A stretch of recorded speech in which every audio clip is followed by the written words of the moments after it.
Les mots que nous utilisons pour décrire notre monde, que ce soit les mots qu'on utilise à voix haute ou à voix basse dans notre tête, définissent ce monde.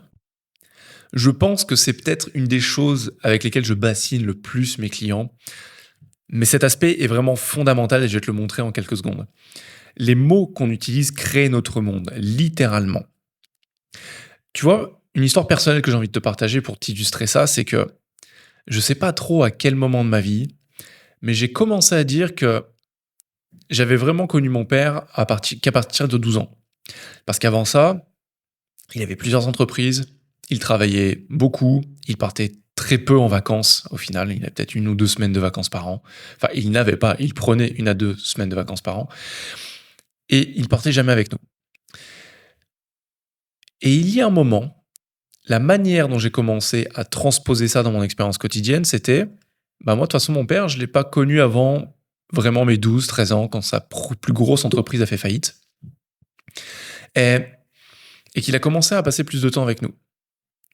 Et c'est quelque chose qui a duré jusqu'à il y a quelques temps. Mais quand je dis quelques temps, c'était peut-être l'année dernière, je pense, ou il y a 2 ans.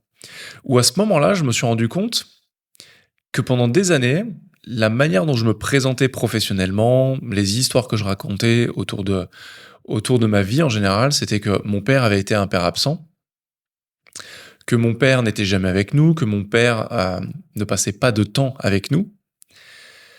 Et je sais pas quand, peut-être quand je suis devenu papa, je me suis rendu compte qu'en fait, mon père faisait tout ça pour nous offrir ce que lui n'avait pas eu. Il est d'une famille de militaires où il a changé énormément de pays, il a beaucoup bougé. Je me souviens de mon grand-père et ma grand-mère qui étaient extrêmement stricts. Et je vois les dégâts que ça a fait justement de son côté dans sa famille, auprès de mes oncles et de mes tantes.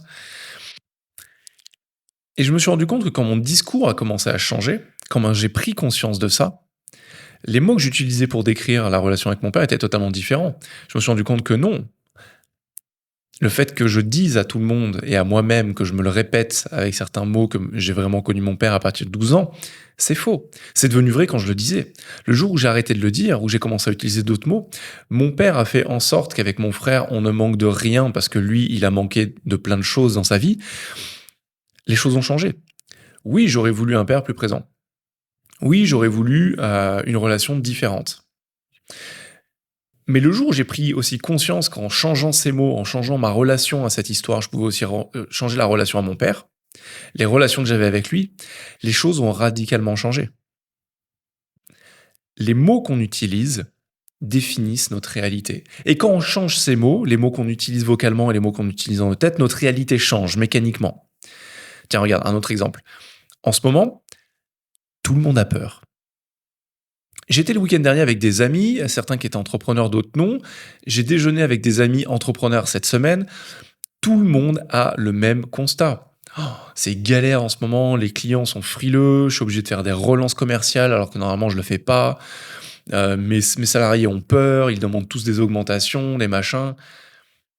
Et il y a un truc assez intéressant avec l'inflation, quand on regarde du côté de la finance comportementale et de la finance globale et de l'économie, c'est qu'il y a différents leviers pour créer de l'inflation, ce que les États ont essayé de faire les dernières années. On peut jouer sur le volume de liquidité disponible dans l'économie, donc le volume de liquidité en circulation. On peut jouer sur les taux d'intérêt, on peut jouer sur la capacité des banques à emprunter, on peut jouer sur plein de leviers. Et là, en fait, ce qui est en train de se passer, et c'est hyper intéressant, c'est qu'on est en train de créer une inflation, et peut-être pas une récession, mais en tout cas une inflation auto-créée. Le fait que tout le monde se dise que la récession est là, la récession n'est pas là, mais nous pas en est, que l'inflation est là, qu'il y a une stagflation qui peut-être se mettra en place, on ne sait pas trop où on en est. Tout ça, c'est lié au discours des médias. Il n'y a pas de théorie du complot derrière. Les médias en parlent énormément. Donc les mots qu'ils utilisent résonnent dans notre tête. Donc leurs mots deviennent nos mots.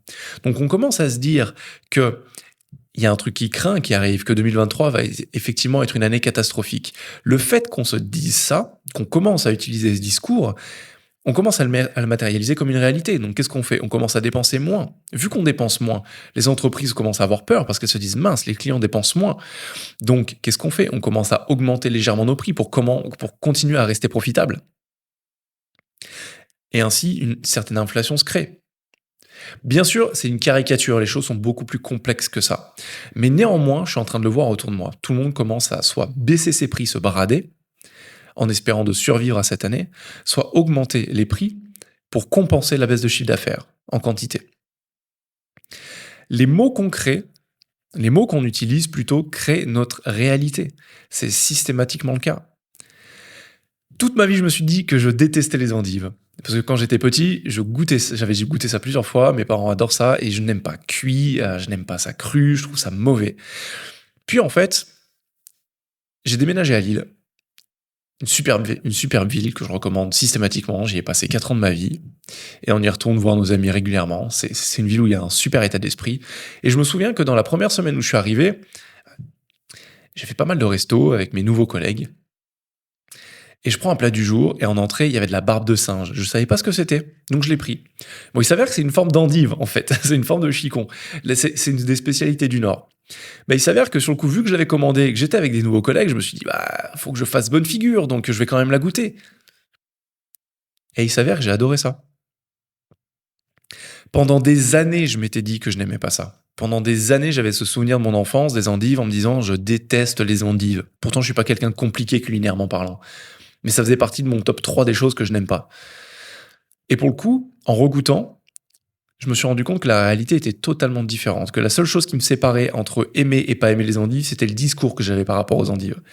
Qu'en regoûtant, c'était pas quelque chose de si terrible que ça. C'est pas la grande histoire d'amour aujourd'hui, mais néanmoins, ça me dérange pas d'en manger, et je trouve ça même plutôt bon avec des œufs, des patates et des noix. Bref, ce que je veux te transmettre ici, c'est si tu veux changer ta réalité, il faut tout de suite que tu commences par changer les mots que tu utilises pour la définir, les mots que tu utilises pour te parler, les mots que tu utilises pour décrire ton environnement, les circonstances de ta vie, tes relations avec les autres. Parce qu'en changeant les mots que tu utilises, tu changes ta réalité. En changeant ta réalité, tu changes les actions que tu vas mettre en place. Et en changeant les actions que tu vas mettre en place, mécaniquement, tu changes les résultats que tu obtiens. Allez, je te laisse méditer sur ces quelques mots. N'hésite pas à me poser tes questions sur Instagram ou sur LinkedIn pour que j'y réponde en live ici. Tu peux aussi soutenir ce podcast en le notant et en le partageant à une personne. Tu peux laisser un commentaire, ça me fait profondément plaisir.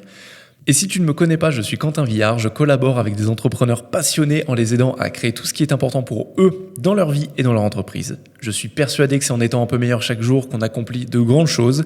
Je te dis à demain. Ciao.